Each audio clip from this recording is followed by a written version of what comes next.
There probably isn't a transformation more closely associated with Dragon Ball than the original Super Saiyan. Even people who've never watched the series recognize the golden hair, greenish blue eyes, and the golden aura that completely changed Goku's appearance in Namek. The transformation became so influential that decades later, almost every major battle anime has some version of the dramatic mid-fight awakening that pushes the character beyond what previously seemed possible. What's interesting is that the original Super Saiyan has actually become harder to understand as Dragon Ball continued. The introduction of stronger Super Saiyan variations during the Cell Saga, Super Saiyan 2 and 3, Fusion, Ultimate Gohan, and eventually the divine transformations of Dragon Ball Super completely changed the scale of the franchise. Because the original form now sits at the bottom of Goku and Vegeta's transformation ladder, it's easy to look backward and assume Super Saiyan itself was never particularly extraordinary. That has created a strange divide when people discuss the transformation today.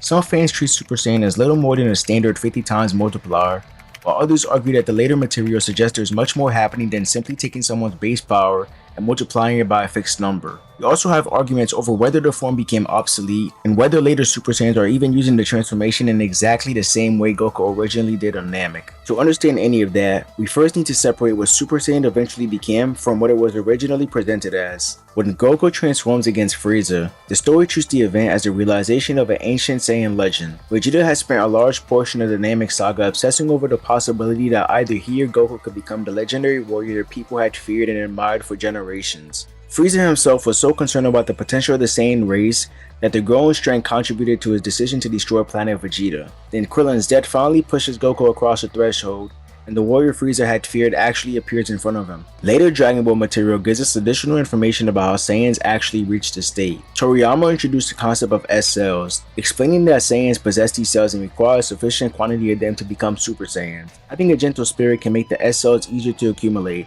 although that alone isn't enough. The Saiyans also need to reach a certain level of battle power, after which an emotional trigger such as intense anger can cause a transformation. That helps explains why earlier Saiyans weren't simply transforming every time they became furious. Anger is part of the process, but the body needs to be capable of reaching this state in the first place. By Namek, Goku had experienced enormous increase in strength, survived increasingly extreme battles, and finally reached the necessary conditions.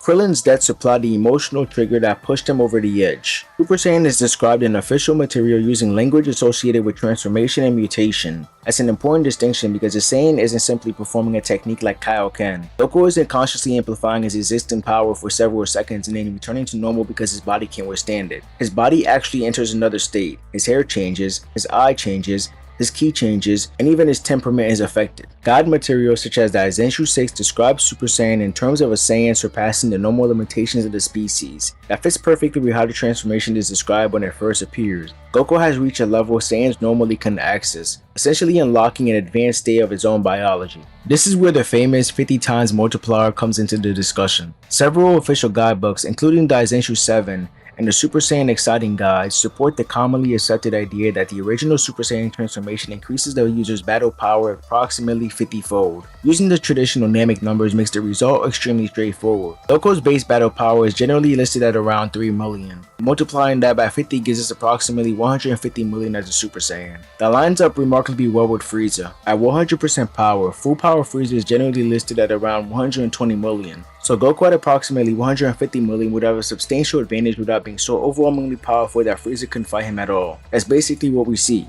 Frieza can compete for a period of time after reaching 100%, but Goku is ultimately stronger, and Frieza's stamina problems gradually makes the difference even worse. There is an interesting complication involving Toriyama's own comment about the multiplier. Toriyama later explained that when he was drawing the fight, he personally imagined the increase as something closer to 10 times, despite the finalized figure being 50 times. The statement has understandably created debates, but it doesn't necessarily mean that the canonical multiplier should be replaced with 10 times. The events immediately before Goku's transformation makes a 10 times increase extremely difficult to reconcile with the established scaling.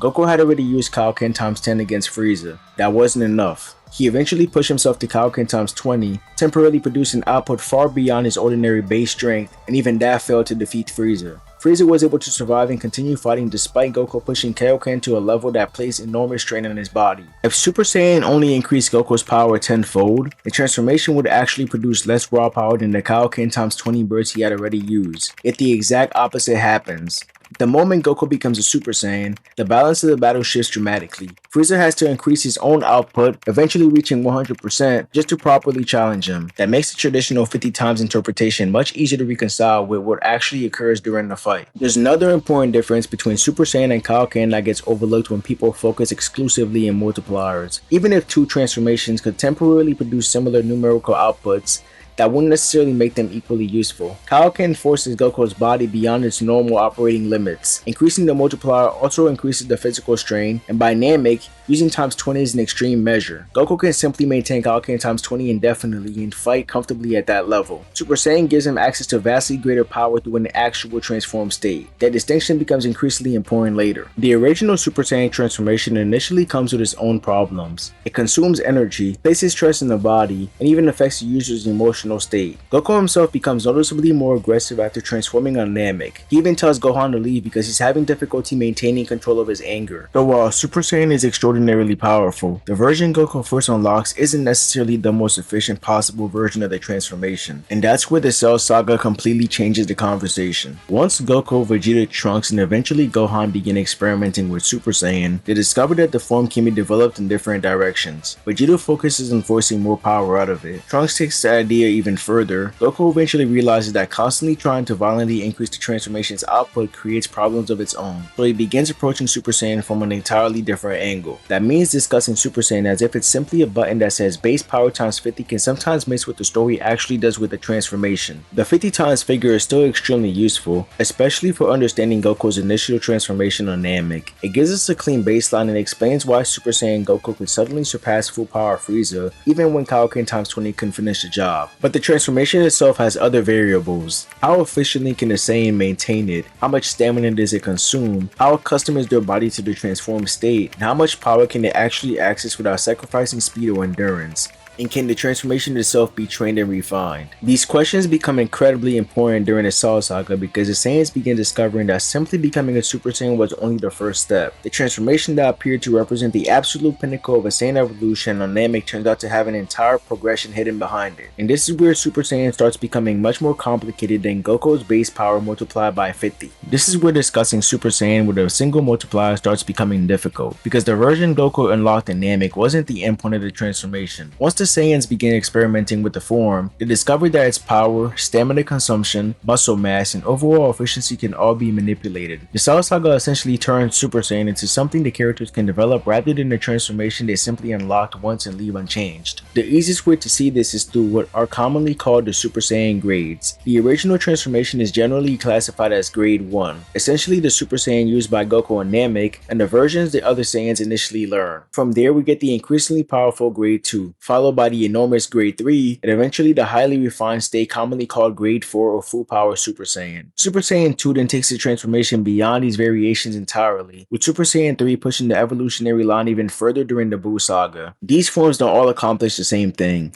Some prioritize immediate power, others sacrifice efficiency, and others are designed around eliminating weaknesses that were holding the original transformation back. That's important because the Cell Saga shows us that becoming a Super Saiyan and mastering Super Saiyan are two very different things. The need for improvement becomes obvious once Android 17 and 18 enter the story. Vegeta had already become a Super Saiyan and was powerful enough to completely destroy Android 19, yet Android 18 handles him with relative ease. Piccolo later merges with Kami and reaches an entirely different level, becoming capable of fighting evenly with Android 17. Then Cell appears and begins evolving, pushing the required level of strength even higher. At this point, simply possessing Super Saiyan is no longer enough. The transformation that destroyed Frieza has become the starting point for another arms race. That's what sends Vegeta and Trunks into the hyperbolic time chamber. They aren't going inside just to repeat the same training they've always done. They have an entire year perceived time to examine what Super Saiyan can actually become while pushing their base abilities at the same time. This distinction is extremely important when trying to power scale what happens afterwards, because Vegeta's improvement can be attributed entirely to a new multiplier.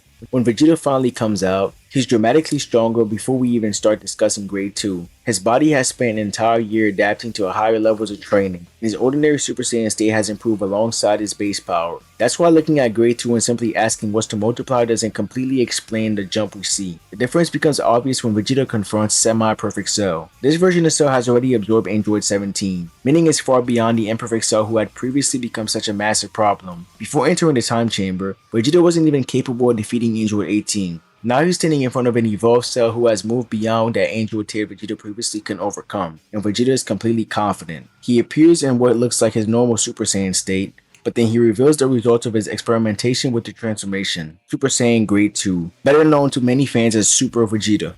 His physique becomes noticeably larger, his muscles expand, his ki rises tremendously, and his overall combat power increases beyond the ordinary Super Saiyan state. Unlike the more extreme Grade 3 transformation we see afterwards, Vegeta's increase in muscle doesn't create such a severe loss of speed that the form becomes impractical. The effect against Cell is immediate. Semi-Perfect Cell had every reason to believe Vegeta was beneath him based on power levels he had previously encountered. Instead, Vegeta begins beating him around the battlefield. Cell goes from viewing Vegeta as another obstacle to realizing that the Saiyan standing in front of him has developed power far beyond what he expected. The scene tells us something extremely important about Super Saiyan. The original transformation had room to be manipulated. Vegeta discovered that he could force the transformed body to generate substantially more power than what he previously was accessing. Trunks takes the same concept even further with Grade 3. His muscles become enormous and his raw strength rises again, to the point where the form initially appears even more impressive than Vegeta's. But Grade 3 exposes the flaw in blindly pursuing power. The additional muscle becomes excessive, slowing the user down and making their increased strength even harder to apply against an opponent with superior speed. Cell understands this immediately,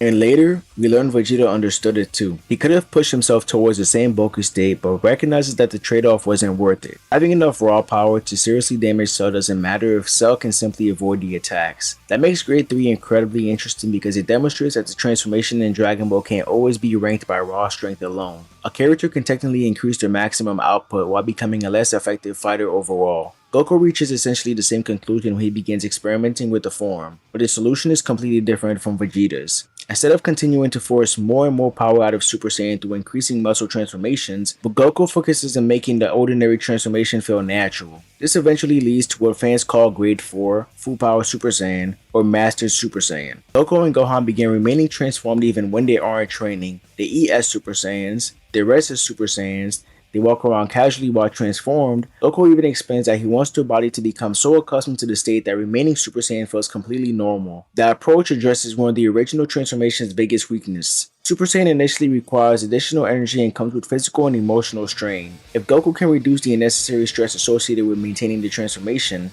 then even more of his energy can be directed towards actually fighting rather than simply sustaining the form. This is one of the reasons Grade 4 is so important when discussing the supposed 50 times multiplier. The transformation may have a basic relationship with the user's base strength, but the practical performance of a Super Saiyan depends on more than that one number. Two characters can theoretically possess the same transformation, while having completely different levels of mastery, stamina, efficiency, and underlying base power. Goku and Gohan's approach essentially turns Super Saiyan into their normal fighting condition. And once that happens, they can begin pushing the power of that state without constantly fighting against its drawbacks. Part of why the difference between pre-time chamber and post-time chamber Saiyans becomes so enormous. Vegeta doesn't simply walk into the chamber, discover Grade 2, and receive one convenient multiplier. He spends what amounts to an entire year improving himself while simultaneously experimenting with Super Saiyan. Think about the gap he needed to overcome. Before entering, Super Saiyan Vegeta loses badly to Android 18. Android 17 is portrayed at around the same level, with statements and circumstances suggesting he's at least comparable or potentially somewhat stronger, depending on what point we're discussing.